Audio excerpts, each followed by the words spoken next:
Clay Entertainment has proven time and again that they're no one-trick pony. After making side-scrolling beat-em-ups Shank and Shank 2, they changed gears and created one of my favorite games, Mark of the Ninja, a beautifully executed side-scrolling stealth game. After Mark of the Ninja, they abandoned side-scrolling and made the fan-beloved top-down action-adventure survival game Don't Starve.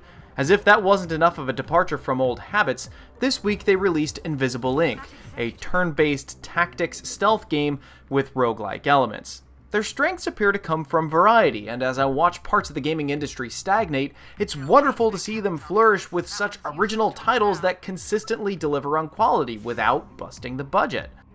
Inspired by XCOM, Invisible, Inc. takes a focus on stealth and subterfuge rather than flanking and overtaking your enemies by force. Players take on a role of a field agent handler and guide special units through randomly generated maps. The game isn't meant to be played only once. It's designed for multiple playthroughs and experimentation in hopes that the player will gradually increase the difficulty to hone their sneaking skills.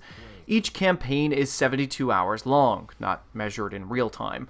Within that time, players need to undertake and accomplish as many missions as possible to finance and equip your agents with the best gear possible, and then conquer the final mission. If an agent dies on a mission, they're permanently dead for the rest of the campaign. If all agents die, the campaign is over and the player is awarded with experience points based on performance. Experience points are permanent to the game profile, and they unlock different field agents, each with unique skill sets and stats that will significantly alter how the game is played. Mission types boil down to stealing weapons, stealing money, stealing implants that act as permanent stat boosts or skill boosts for agents, stealing new programs for your hacking system, or rescuing other imprisoned agents. Before the start of each campaign, players pick 2 agents to take to the field and 2 programs to add to their hacking arsenal. Every time I played the game, I got a little bit better at it, but every time I played it, I was given vastly different opportunities. The first time I completed the game on beginner, which took me about 8 hours to finally accomplish, I feel like I lucked out. Fate fell into place, and I found a skill that turned the tides for me early on. It was the ability to plant an electric proximity mine on closed doors for an agent that I spec'd in Anarchy. It still wasn't an easy campaign. There were a few missions where I had to drag an unconscious teammate to the extraction point, all the while dodging multiple guards' lines of sight. With every turn, the enemy alarm state gradually escalates, so the longer you take in a mission, the more dangerous it becomes. It gets exhilarating. Every choice you make in the game matters. Do you stick around to steal from one more safe, or do you take an easy and clean extraction?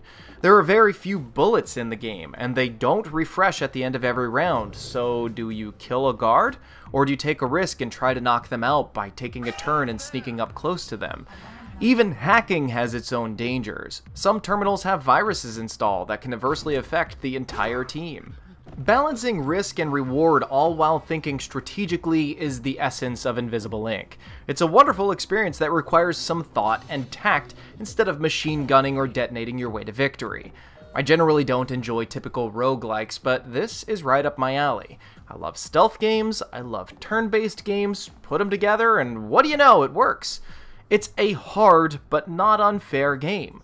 Players will definitely get their money's worth from this one. I only have a few criticisms with the game. Because the environments are randomly generated, the level layout can get a little muddled at times. Even when spinning the camera around, it got tough to tell if an object I was targeting was in one room or another.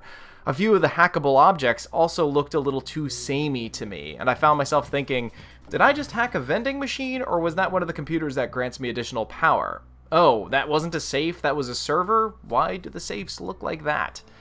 The lesson only had to be learned once, but some clearer object models would be nice.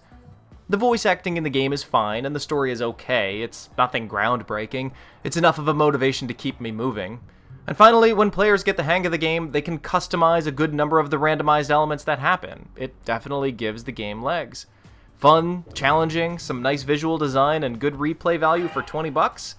Yep. This one's easy to recommend.